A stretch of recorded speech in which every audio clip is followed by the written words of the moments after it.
Bonjour vous! Bienvenue sur Singe Pourpre, votre nouvelle chaîne de review et d'édito jeux vidéo préférés. Aujourd'hui on va parler un petit peu de BioShock, ni de 1, ni de 2, mais bel et bien des 3, puisque les 3 jeux sont apparus d'un coup d'un seul sur Nintendo Switch. Pas mal d'années, mine de rien, après l'arrivée des remastered sur PlayStation 4 et sur Xbox One, et pas mal aussi d'années après leurs sorties originales sur PlayStation 3 et Xbox 360. 2007! Ah c'est l'année de sortie de BioShock numéro 1 sur Xbox 360, un an plus tard sur PlayStation 3, et je l'ai personnellement découvert en 2010 en même temps que BioShock 2. Autant vous dire que j'ai déjà pas mal roulé ma bosse dans Rapture, avec une toute petite préférence pour BioShock 2, qui à l'époque était vu comme un BioShock 1.5, mais qui avec du recul ressemble à une version ultra aboutie du premier, manette en main en tout cas, y a pas photo pour moi. Infinite quant à lui est sorti en 2013, a été plutôt bien reçu, même si c'est compliqué de ne pas le comparer au précédent jeu. Le principal reproche que l'on puisse lui faire est que si on gagne en éléments narratifs, faisant à ce propos de BioShock Infinite, je trouve un des précurseurs des jeux narratifs tels qu'on peut les retrouver aujourd'hui, peut tout autant être vu comme une régression par rapport au premier et au second jeu. On y reviendra vite fait, rassurez-vous, même si je trouve que Monsieur Plouf et Pseudoless en parleront très bien, même beaucoup mieux que moi sur leur vidéo podcast destinée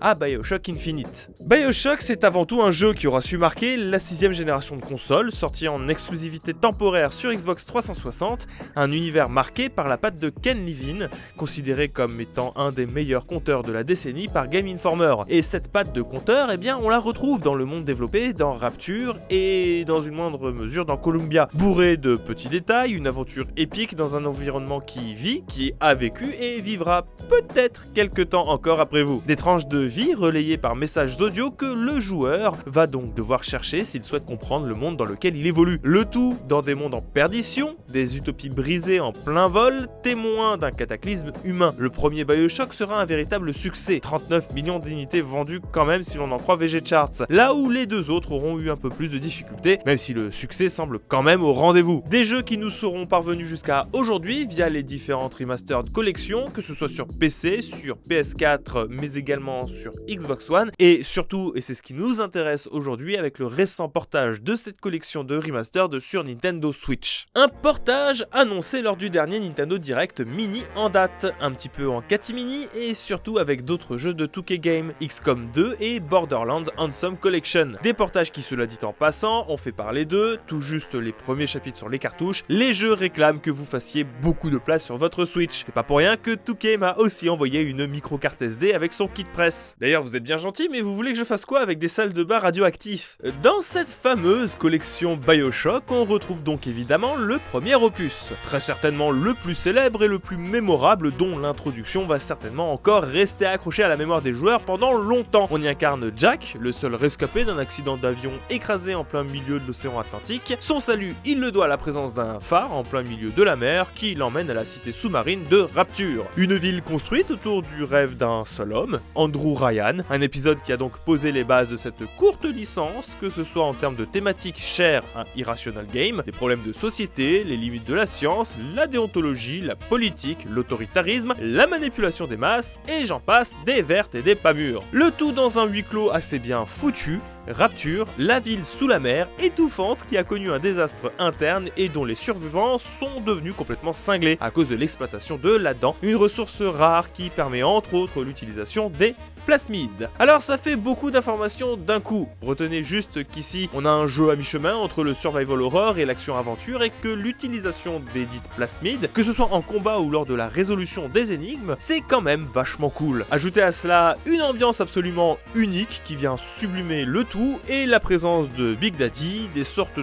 gros mecs en armure génétiquement modifiée pour vous pourrir la vie, sur lesquels évidemment vous finirez par rouler dessus tant la courbe de puissance de votre personnage est, je trouve, même encore aujourd'hui, astucieusement maîtrisée sans même qu'on ne la remarque. Bref, BioShock, aujourd'hui, c'est toujours une petite pépite. L'épisode 2, quant à lui, n'a pas été développé uniquement par Irrational Game, et il est pour moi essentiellement une optimisation de ce que faisait le premier opus. On retrouve Rapture, mais 10 ans plus tard, cette fois-ci dans la peau d'un Big Daddy, le sujet Delta, qui est à la recherche de sa fille contre le Dr Lamb, une scientifique fanatique qui a uni les chromosomes à sa merci. Rapture est ici vraiment sur le point de céder 2D, tout y est plus organique et je trouve graphiquement le jeu un petit peu plus fin. Il se joue également bien mieux avec la possibilité d'allier sans temps mort l'utilisation des plasmides avec les armes à feu et plus soit l'un soit l'autre. Le personnage que l'on joue est beaucoup plus lourd, c'est vrai puisque c'est un Big Daddy quand même, mais en contrepartie on a une certaine souplesse dans le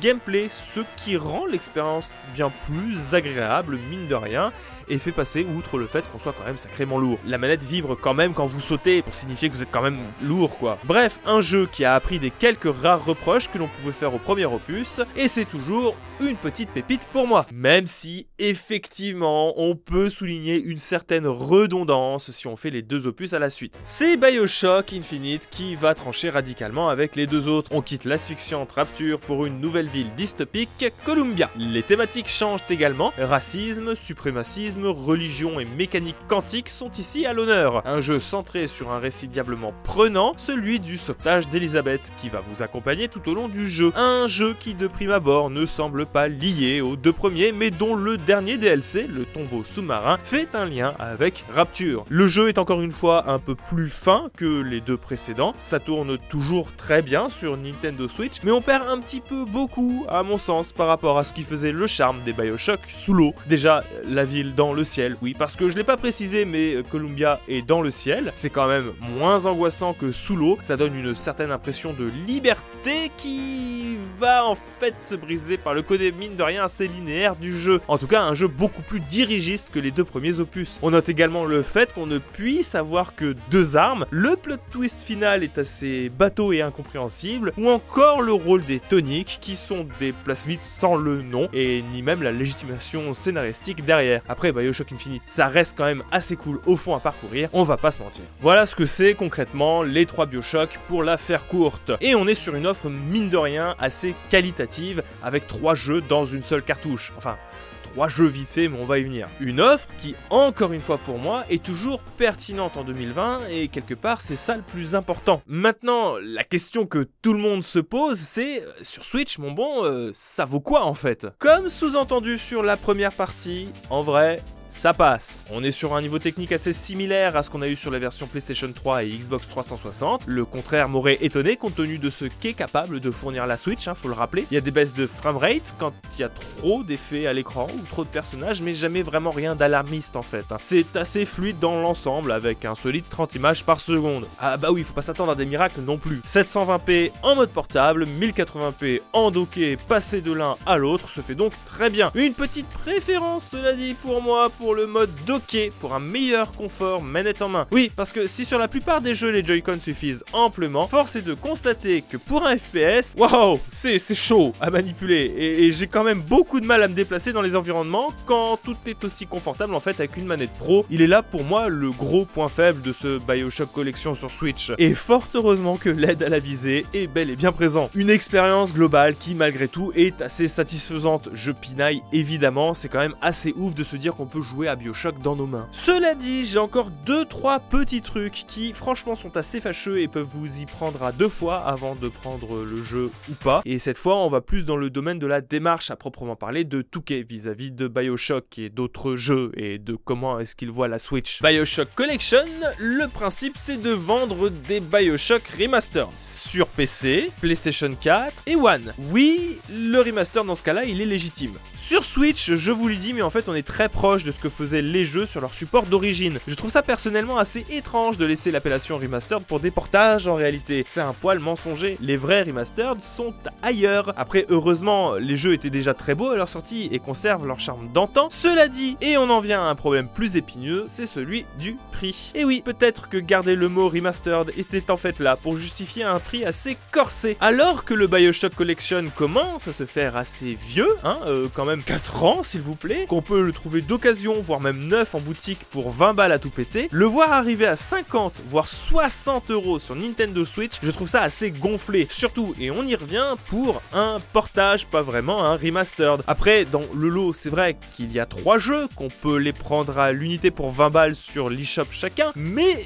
voilà, ça me gêne quand même un peu. On reste sur des jeux assez vieux, déjà vendus partout ailleurs et depuis un bon petit moment, et j'ai l'impression qu'on a essayé de recréer un événement sur Nintendo Switch tout en réévaluant la politique tarifaire à la hausse. Après, c'est pas les premiers à faire ça, ce sera très certainement pas les derniers, et je crois que plus globalement, il y a un sérieux problème avec tout ce qui va être remaster et portage de jeux sur Nintendo Switch en termes de prix. J'ai l'impression les éditeurs ils voient un petit peu la Switch comme une sorte de mine d'or où on peut proposer au calme les jeux sortis il y a 10 ans, mais à leur prix d'il y a 10 ans aussi en fait. Reste que cette BioShock Collection est tout aussi plaisante à faire sur Switch et a eu sur moi l'effet coolos du « Oh là là, quand même, mais quoi, BioShock en portable ?» Ah, c'est un vrai nom scientifique cet effet-là. Les histoires sont prenantes, l'univers pousse à la réflexion et est toujours diablement accrocheur. Juste voilà, on retiendra quand même que tout ça se fait au coup d'une maniabilité, il faut le dire, hasardeuse en mode portable, de l'absence de gyroscope aussi, tant que j'y pense, ça aurait pu régler de nombreux problèmes, et surtout d'un tarif peut-être un petit peu trop corsé à mon goût pour des jeux de 2007, 2010 et 2013. Rajoutez à cela le manque de place de la Switch pour garder les jeux tout le temps sur vous, si vous n'avez pas investi dans une grosse carte SD, même si là c'est plus la faute à Nintendo, et aussi cool soient les jeux, il y a de quoi y réfléchir à 2 fois avant de s'y mettre sérieusement. Et je n'ai rien de plus à dire dessus, donc abonne-toi. Va faire aussi un tour sur le concours Instant Gaming pour gagner le jeu de ton choix, parce qu'il y a un nouveau concours et que c'est cool, ça permet de soutenir Singe Pourpre. Maintenant, on n'a qu'à dire qu'on s'embrasse avec les gestes barrières s'il vous plaît. Ça a toujours été compliqué pour moi les au revoir, voilà. Ciao.